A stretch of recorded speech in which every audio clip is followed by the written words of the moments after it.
friends. It's taken me several hundred hours to prepare this report.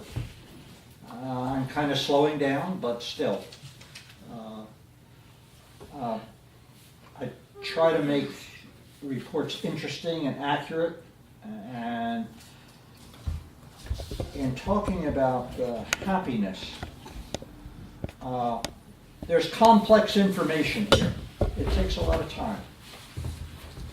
At one time I published scientific articles, and I taught college level courses on the science of psychology. And I believe that human beings, using reason and science, can answer most of humanity's questions. Wow, how inspiring. So I will turn to science for answers about the subjective concept of happiness. Happiness has been a goal of human beings for thousands of years. You know, it's even, the concept is even embedded in our Constitution, which proclaims by the founders the Declaration of Independence, I should say, not the Constitution, in which it's proclaimed that we all have a right to life, liberty, and the pursuit of happiness. And that's each one of us. There are limits to our ability to be joyful and content. If we have experienced abuse and deprivation for long periods of time in childhood, it's more difficult. It's a lot more difficult to remain contented for and or happy for a goodly period of time. And that's a limit, and I'm not going to focus on that in this report. It's also true that unfortunately, if you don't have a permanent place to stay, if you're worried about, my gosh, where am I going to be in 2 months from now? If you don't have a place to stay that's stable, it's hard to be happy. If you've lost your home. If you've also lost someone who was very, very dear to you, exceedingly important to you, especially like a child, oh boy, that can sap away your ability to be happy for a period of time. But barring those kinds of things, for most of us who have a relatively typical life, there are a lot of things that you can do to aid you to be happier. And that's what I'm going to be focusing on. So,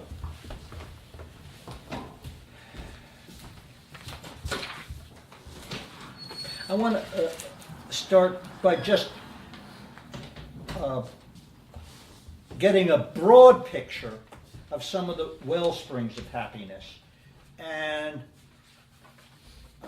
this isn't so much at a personal level, but it gives some sense, it gives some context.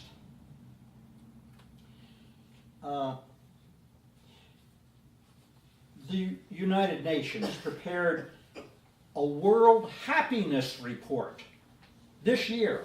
It was just published. And it was actually prepared by a couple of economists. And they said that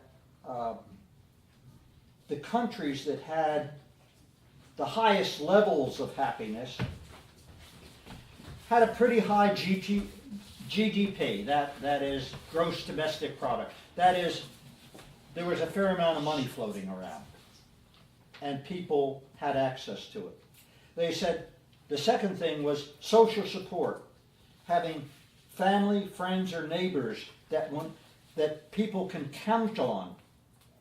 Family, friends, and neighbors that people can count on. Helped.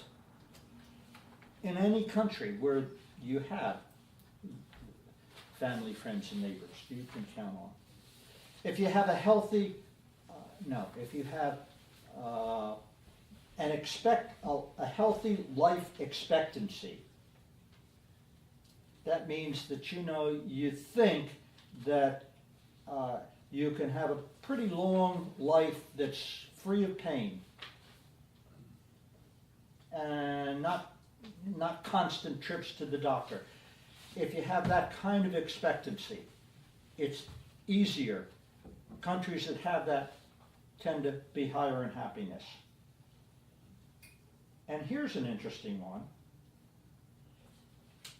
In countries where there's a lot of donations, where there's a lot of charitable work, people tend to be happier. If they're less selfish, if they give more. And finally, corruption. If corruption is widespread in government and in business, people tend to be less happy. People don't like to feel that they're taken advantage of, that their government is kind of screwing them over, or that businesses are screwing them over. So, hey, that's just a general context. So they found using those parameters, like people in Finland and Norway and Denmark and Iceland, all had very high levels of happiness. They have a lot of social supports in those countries. And it's interesting. Some of our government people say, hey, we should cut out the social supports.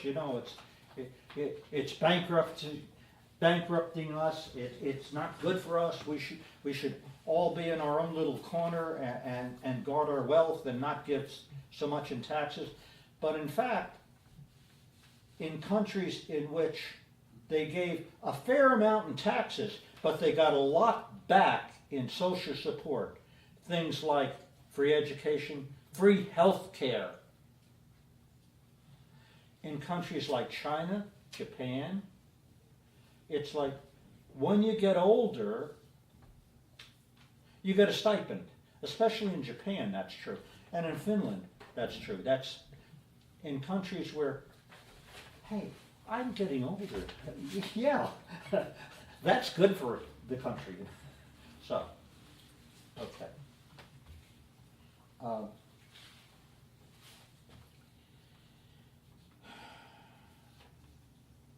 But there is another side too, and that's the side that I want to turn to now. The first point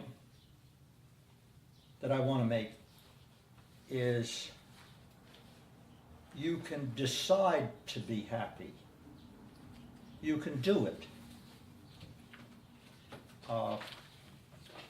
And remember, I just told you about Nikki. And there are a lot of people in this world who can focus on the good things, the things that they can be grateful for, and they tend to be happier. Wilma is one example. She's suffering from an illness, and you go and visit her, and you say, how are you doing, Wilma? And she says, I'm doing pretty darn good. She's breathing through, she's breathing oxygen from a machine, and she has blood counts that are kind of awry, and yet she means this. She says, I'm doing well. I'm feeling pretty good. She has a view of life And she's chosen that view. She has a view of life that I can feel good about things. And look, we all have periods of depression. We all have things that we worry about. But you can make a choice at times, like Martin Seligman did, that psychologist I was talking about.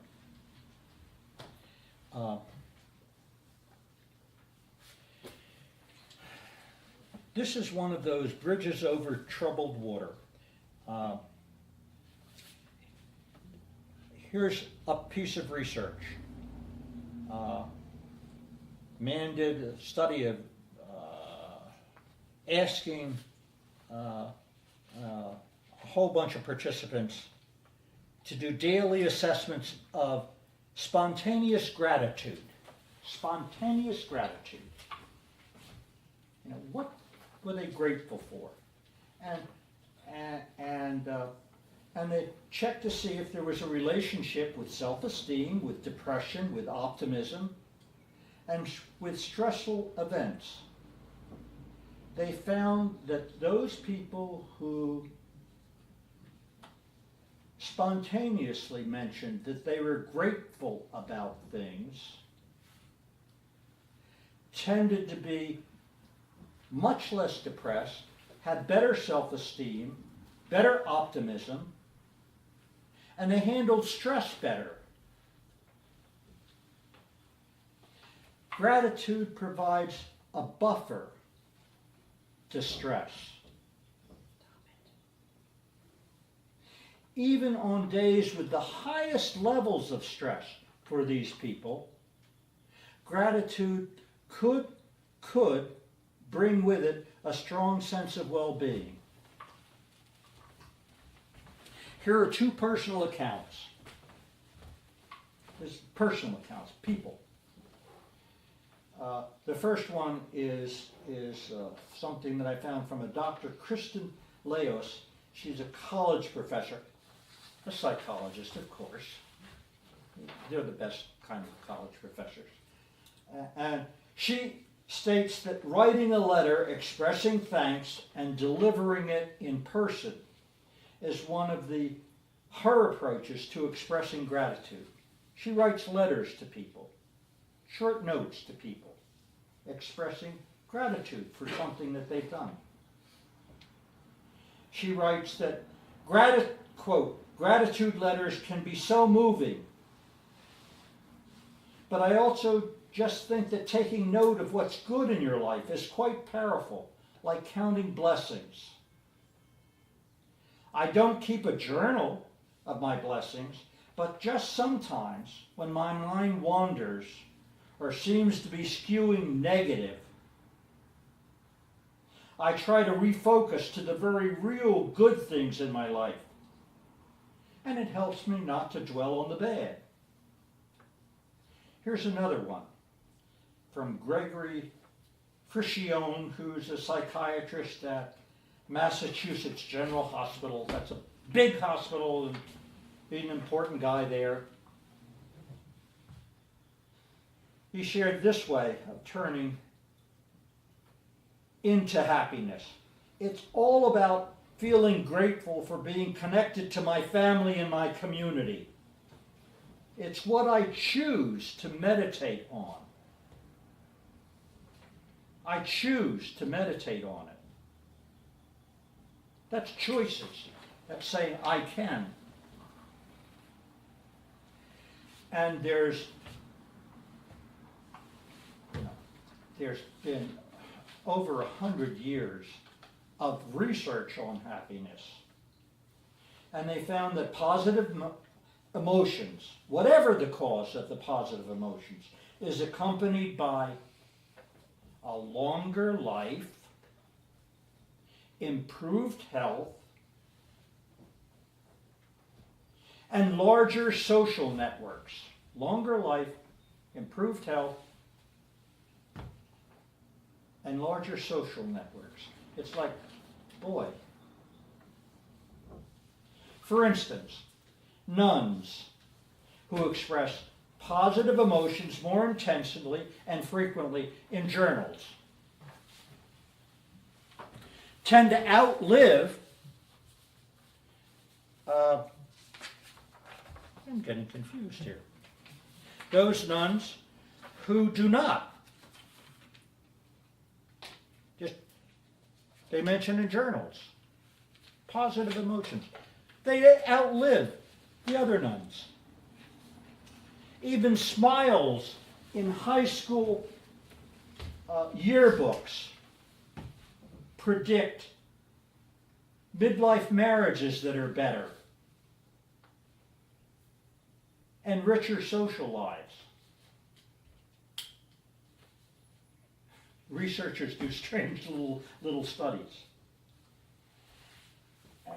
There are just many, many studies that indicate that positive emotions are related to improved health, indexed by things like lower levels of inflammation, higher levels of antiviral and antibody responses.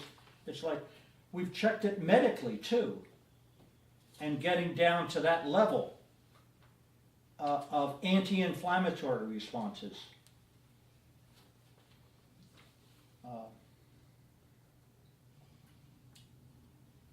By the way, if anyone wants, I'll put a copy of this on the internet, and you can check out the references if any of you are interested. There are a lot of I have a lot of references for this stuff. Okay. What I'm saying here is that positive emotions cause happiness. It's not that happiness causes positive emotions. Think about that. It's positive emotions cause the happiness, not the other way around. Happiness is a positive emotion. Yeah. So. Hey, listen, even if at the moment you can't think of things to be grateful for, even if at the moment you can't think of that, I want you to take for a moment to look at how things have changed over time for us here in the US of A. Over the past couple of 100 years, things have shifted for the better. They really have shifted for the better. There's a guy by the name of Steven Pinker who wrote a book that's a good one, called Enlightenment Now, The Case for Reason, Science, Humanism. You'll like that. Humanism and progress. And here are some of his findings. Now, 2/3 of the people in the world live in democracies. You know, and that's where there's a more even spread of the wealth. IQ scores have risen 30 points in the past 100 years. In part, that's due to better nutrition. IQ, 30 points is a huge, huge, huge amount. It really is. You know, if the average was 100 and now it's 130, that's the superior range. That's the beginning of the superior range. That's up there. IQ has gone up. Better medicine and sanitation have resulted in extended lives. We have a lot of better medicine and sanitation. Water, you know, cleaner water, and flush toilets and all of that kind of good stuff. We are 96% less likely to die in a car crash because cars are safer. The world is, this is according to Pinker, and he, you know, economists say this, the world is 100 times wealthier than it was 200 years ago. And to think about that, even the poor of most of the world are doing significantly better. A majority of poor Americans have luxuries. Where am I? Where am I? What am I saying? Have luxuries unavailable to the Astors and the Vanderbilts of 150 years ago. The Astors and the Vanderbilts, they were the ultra rich. 150 years ago. Oh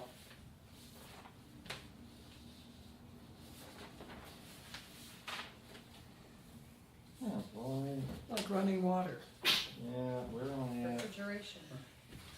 If we're both living in tents. Yeah, like. Yeah. Electricity. They didn't have electricity 150 years ago. Air conditioning, color TV, mobile telephones. And most of us have a fair amount to eat. You know, it's like, you don't think about that. But the air conditioning certainly makes life better. And good heat, electricity, and you can read now, and boy.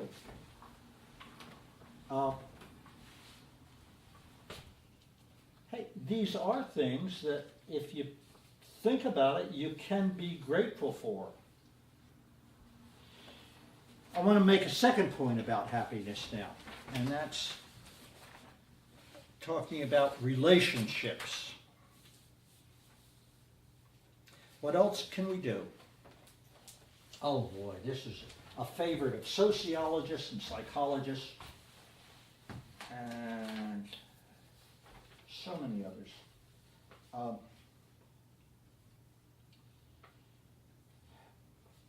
David Buss is one of the famous psychologists, talks about this. We need to increase closeness to our kin, extended kin, and our kin. Develop deeper friendships and find a mate with similar values. Married men and women are on average happier. We need closeness. We need those family ties.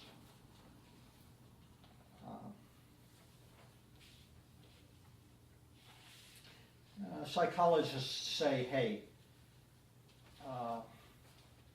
if you can increase things like your agreeableness, if you can be more open to experiences and more agreeable and a bit more conscientious, if you can shift and be agreeable,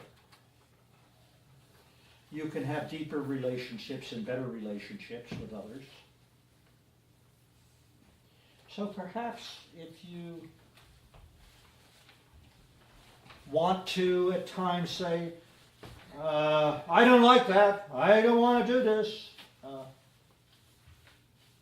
maybe you're asserting your rights as an individual. But maybe if you could tone that down a little bit and think about, gee, let me do some things with my partner that I might not want to do or I wouldn't think of doing, but maybe. I think one of the things that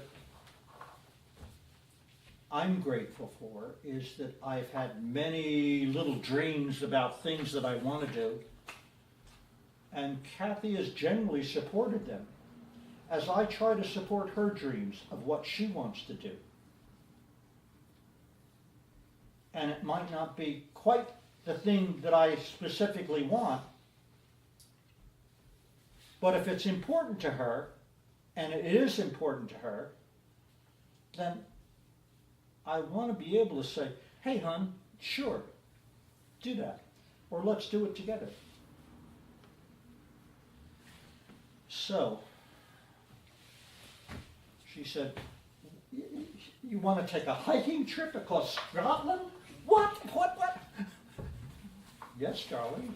Yes, I'd like to do that. I plotted one out. What? How are we going to? Oh, darling, we did it. And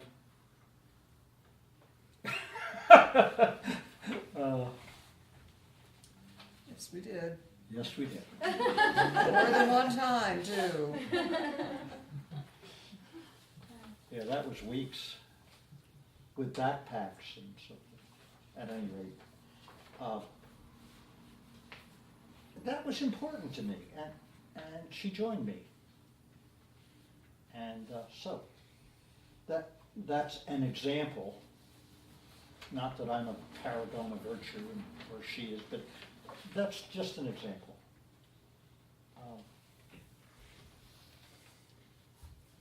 So perhaps you could increase your level of agreeableness and openness to new experiences.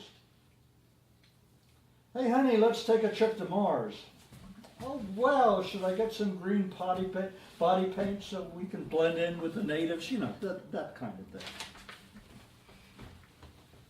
No, that'd be a deal breaker. No Mars, sorry. I think it would be funny. So, So we can blend in with the natives. those who enjoy close relationships, those who enjoy them and have them, cope better with a whole bunch of stressors, including bereavement, including rape, job loss, illness.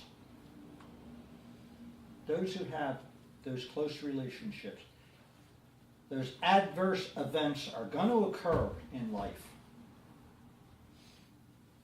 And if you have those close relationships, it buffers, it helps. And those people who prefer higher incomes and job success over very close friendships and close marriages are twice as likely to describe themselves as unhappy. So much of our nation says, hey, it's so important to get that damn job and to rise up the ladder and spend huge amounts of time at work. Well, yeah, I suppose so. But you may sacrifice something, and that's the close relationship. There's a psychologist named as Ed Diener who has been nicknamed Dr. Happiness. And he's completed a lot of research and found, looking at strong ties between family and friends, and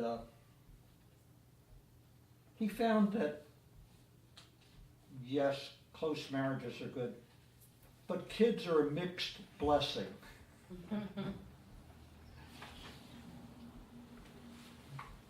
I think that's true, by the way. You know, it's like kids don't necessarily bring a lot of happiness into your life, having kids.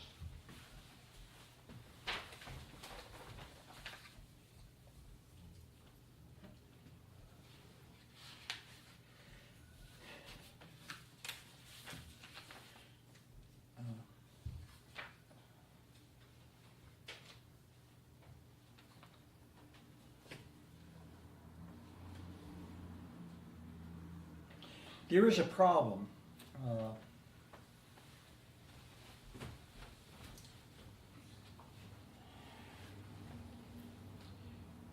with contemporary life. I alluded to just a minute ago about business success and so forth.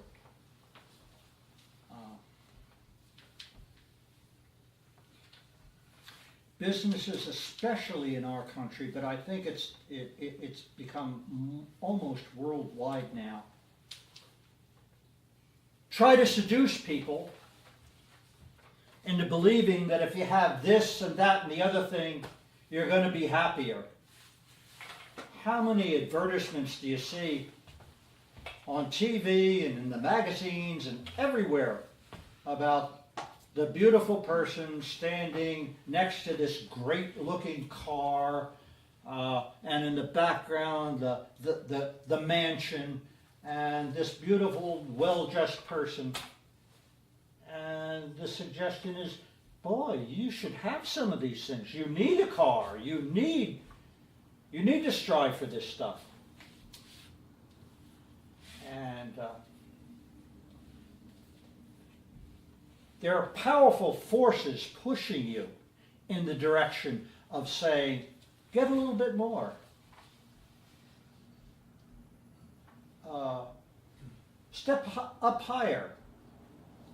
Be superior. Be competitive.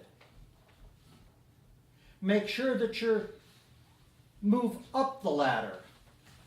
It's us versus them that they're telling us, hey, be one of us. Go up. And those kind of comparisons are invidious and hurtful. They're hurtful to the other people down below. That you see them, the little people down below. They're hurtful. Oh boy. I could easily go on for a couple of hours about the us versus them and the damage it does.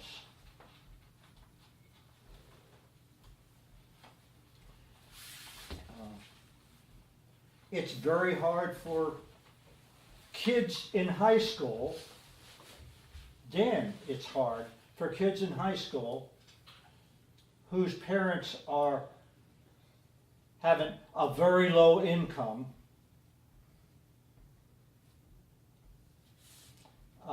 to cope with their feelings about themselves versus the other kids who have the nice clothes and who look so good and who have it easy and who may have the car to bring to school, and it's like, oh boy.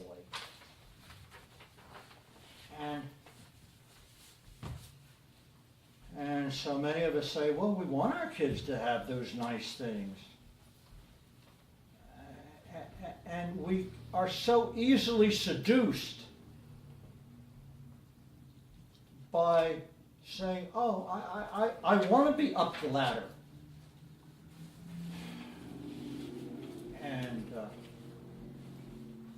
And it's hurtful to the others. It's not just that it makes you feel good. It may, but it's at a price, and the price is it's hurtful to others. Nah, who cares about others, though? Yeah, that's true. A lot of people don't care about others.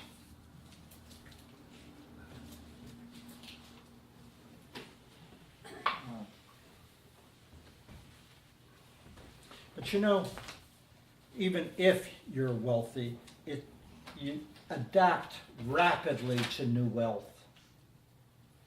And it's like, well, then what comes next?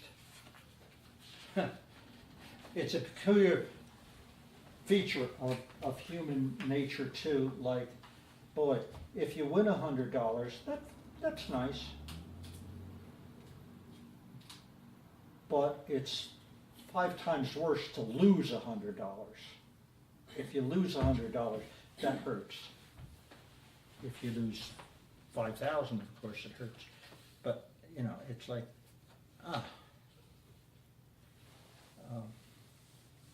you can make yourself momentarily good by the invidious comparisons with those down the ladder from you. But those comparisons create inequalities, more stress, more negative feelings in those you see as inferior. It's better to seek commonalities and alliances with others. Do good rather than harm. And, these are choices to an extent. You can make choices to do less of those invidious comparisons and to try and make alliances with those others.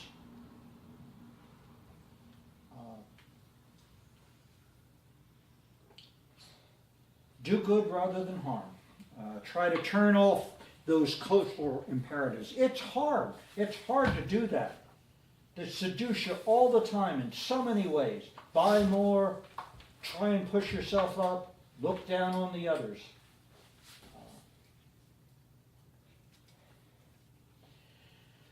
The Buddhists would say, the Buddhists, the Buddha would say, we're only on this earth for a very short period of time, and we are all deserving of goodwill. And I do believe that. I don't always practice it in every way, but I do believe that. Actively religious people are less, tend to be happier, by the way.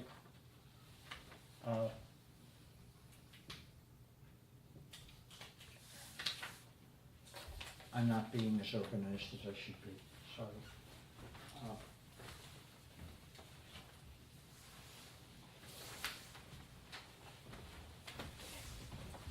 Got confused. Third point now.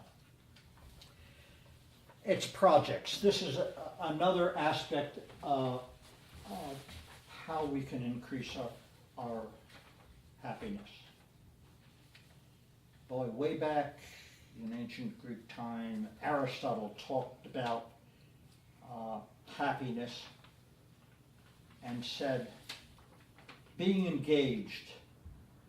He wrote that a combination of rationality and what he called arete, which loosely means pursuing excellence. Pursuing excellence brought with it positive emotions.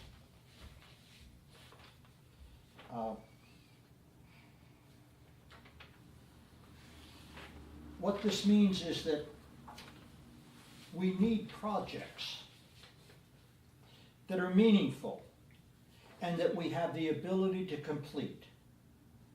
We need projects in our life. And I know that's true. I know that's true. I feel if I don't have projects going on, I drift and begin to feel uncomfortable and depressed. I need projects.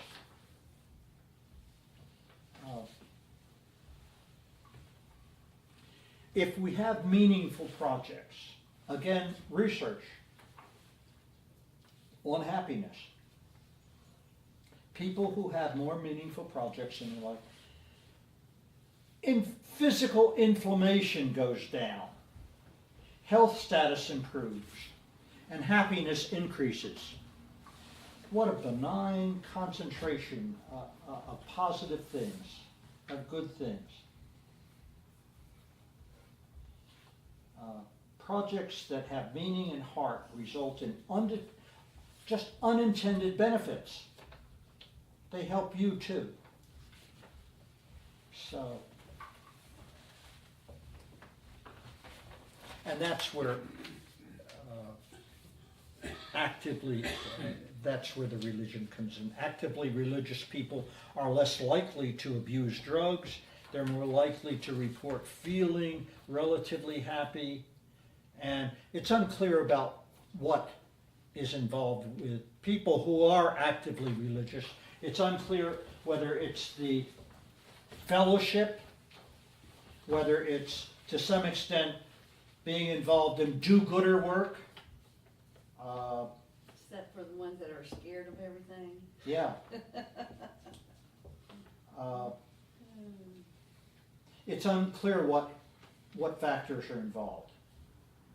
I think these apply mostly to the less guilt-inducing religions. You know, some religions say, oh my gosh, you're going to go to hell if you do this, you're going to go to hell. I think the ones that are living in constant fear, I don't think they would be very healthy for. I agree, but I think that there are a lot of religions that are pretty healthy. Mm-hmm.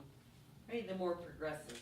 And of course, the Jews are one of the healthiest, of course. Always promote yourself instead of others. Yes. And here's a fourth point. Yeah, you need projects, but in addition, the fourth point is be a do-gooder.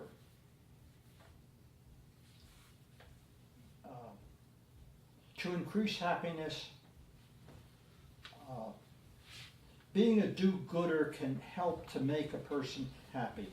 There was a recent review of over 100 years of research. It was just done this year, and suggested that using your life in part as a service for something larger than yourself, larger than just, hey, I need to have $100,000 in the bank.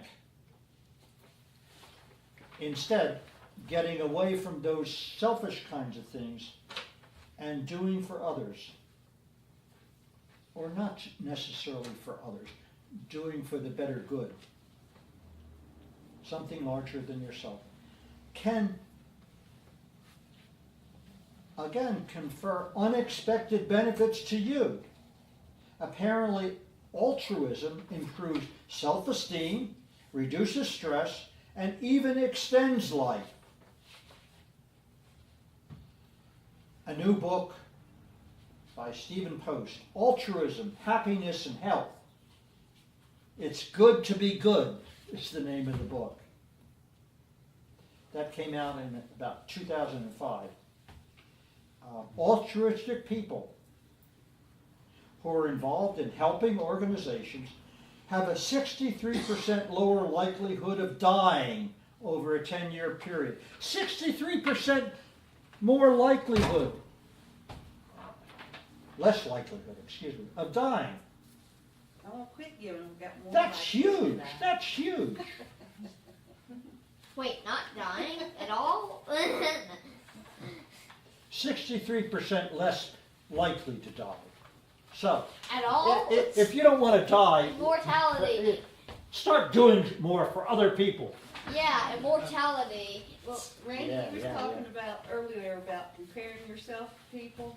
Pardon? You was talking about comparing yourself to people. Yeah. Well, I went to my grandmother's funeral, Dave and I did, and my cousin was saying, oh, I live in a $500,000 house. I Yeah. saw his house wasn't that big, it was just the area Yeah. it was in. He had a security system and a Rolex watch. And I says, well, I live in a single wide trailer and my security system is a dog and I'm wearing this Timex.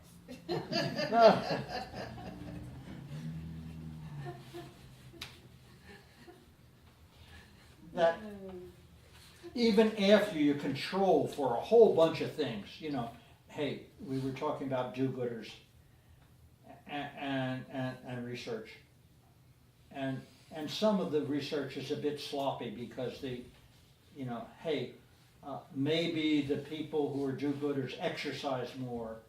Maybe they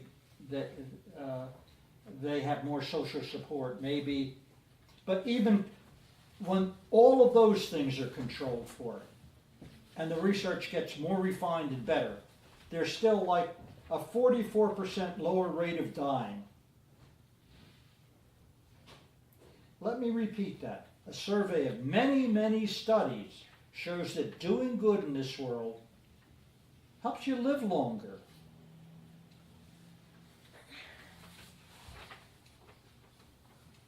And that's something, again, it's like, I'm not talking about stuff that you can't do. I'm talking about you can do some of these things.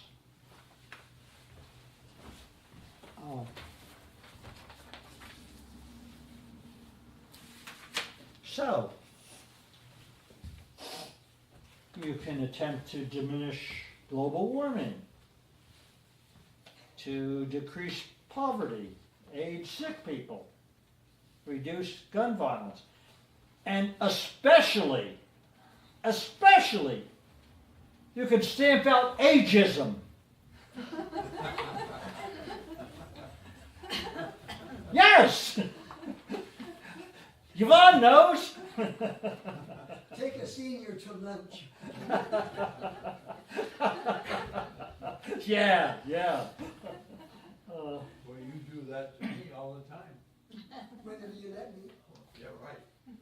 And at least some have suggested, if you're altruistic and you perform this without that sense of, I'm doing this for others, if it's just, you're in the flow, and you lose consciousness of self, and you're just doing for others, that increases the naturalness and the benefits, I think. So, look, I've talked about 4 major points today of ways that a fair amount of research suggests are accurate. You know, Now how about 12 more? No. let me mention something here. It's like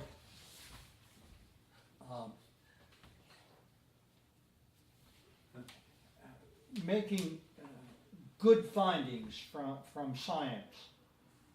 Science oftentimes is very, very specific in their findings and very limited. And it's difficult to generalize sometimes. And what I've tried to do, though, is find results that have credibility because the results have been repeated over and over again. And from what I was able to do, I'm sure others could improve on this, but from what I was able to do, there are 4 factors that we can approach and say, maybe I could make myself happier if I did this. And what were those approaches? One was to be able to count your blessings, to be able to say to yourself things like,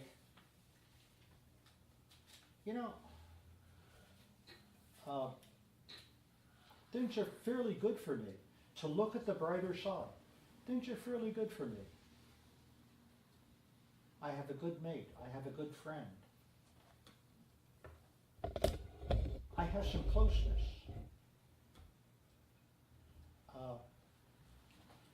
I have enough money to get along. I could use more, yeah, but I don't have to have more. I have enough.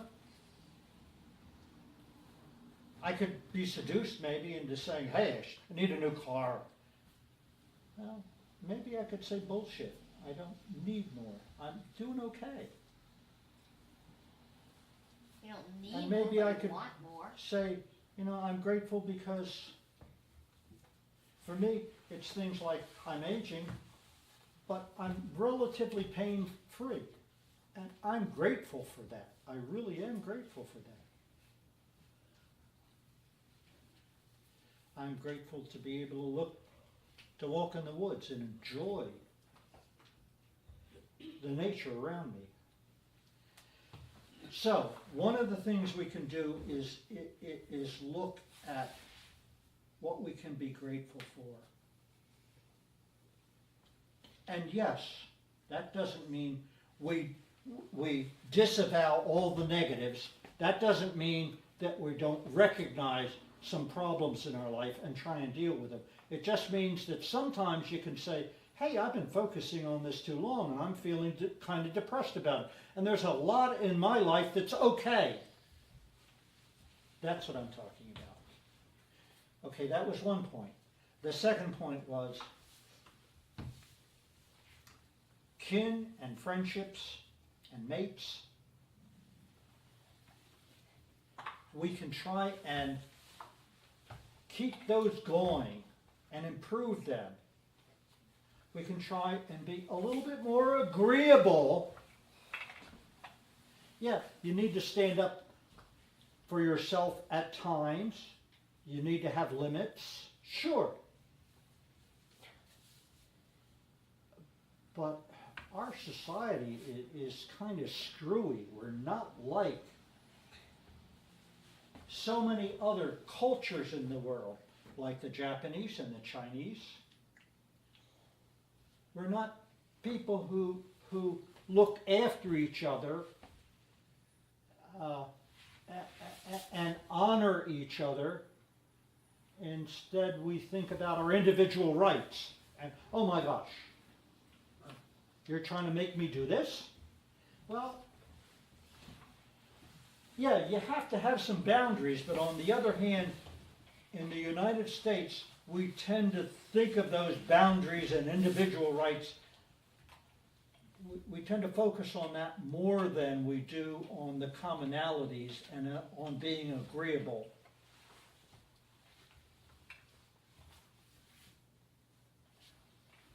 And hey, 2 weeks ago, I took my oldest son, who's now, what is he? He's about 61. To visit my youngest son, who's about 58, and we spent some time at a resort. It's cheap now at this time of the year to go to a resort. We went to a resort and we spent some time together. And they're not perfect, and neither am I. But we had some good time together. We had some good time together. We went on walks. We talked. And we talked about our life issues. And that's kin. That's doing it with kin. And it's like, the negative side of that to some extent is I begin to feel guilty after a while if I haven't been in contact with my kids. And I feel relieved. Even though it's not perfect with my kids, it never is. Oh, little bastards. It's not perfect with my kids, no.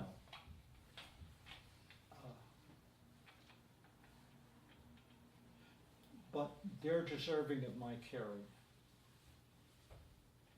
And I'm deserving of their caring.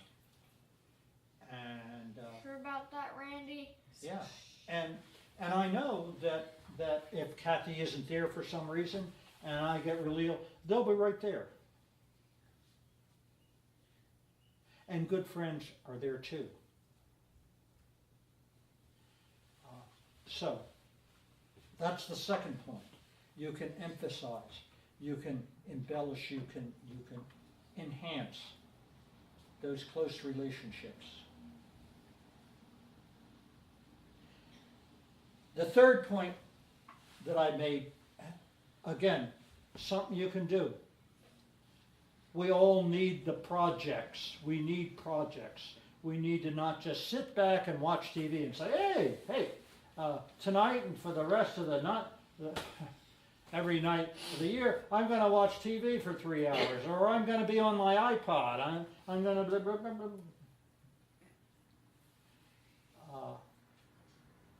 Those really aren't projects. Yes, sometimes the stuff on the iPod, it's keeping you connected. Yeah, I know. But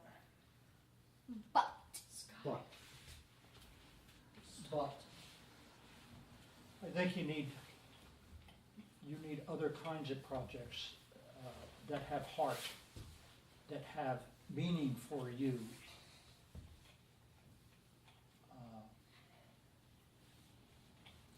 I do get depressed if I don't have projects, and I have, sometimes I know that I have too many projects in my life.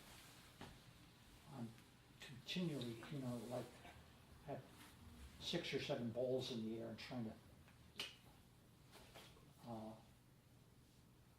gardening and keeping our house up.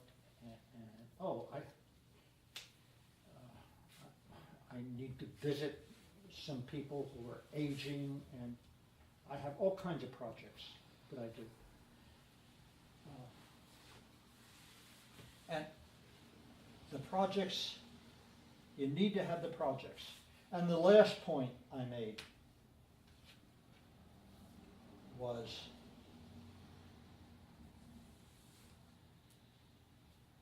be a do-gooder.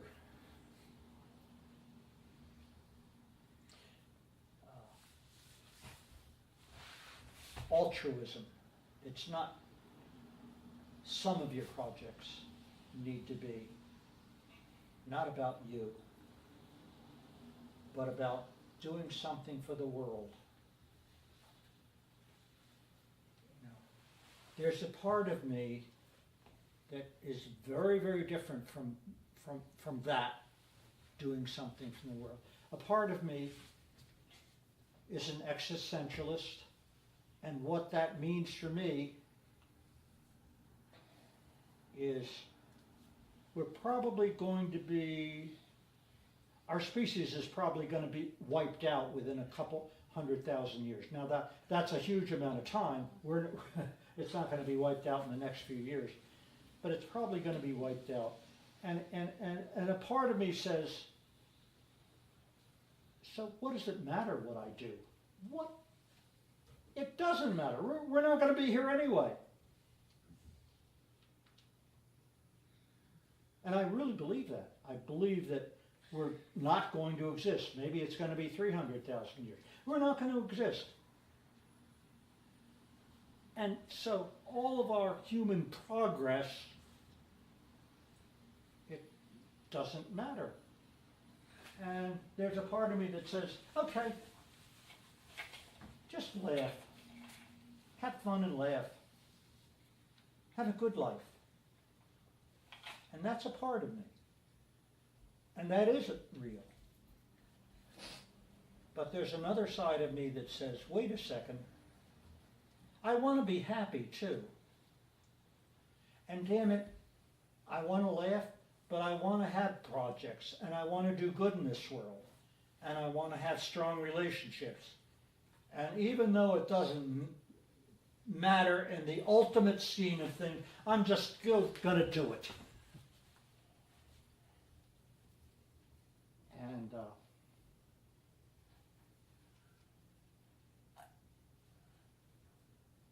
so, Bill, what do you think? You said a lot that's right. Pardon? You said a lot I think is very right. It's good to see you again. Great presentation, thank you. It's good, really good to see you again.